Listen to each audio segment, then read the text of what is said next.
што го зборувате, луѓе има примено избркано и така натаму, дали се работи за мајка, самохрана, жена на бранител. Јас можам да ви кажам во Струмица каква е ситуацијата. Значи, ако одите во општина Струмица, тоа е стара зграда градена од времето на Кралството Југославија, таму немате столче за гостите кои што ќе влезат во собраниската сала.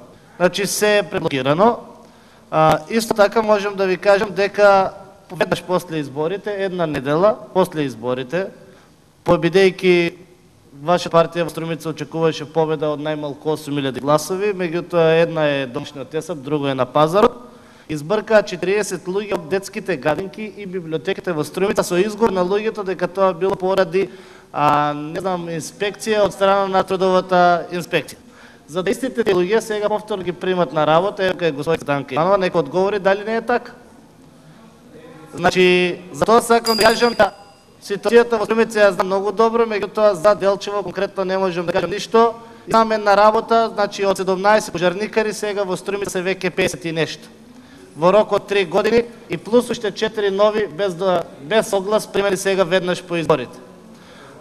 Ја бадијала на толкавата бројка, во тие 4 години имаше само еден голем пожар во Струмица, изгоре за жал кров на една зграда и видовме каква успех имаше од нивното примање на работа. Благодарам.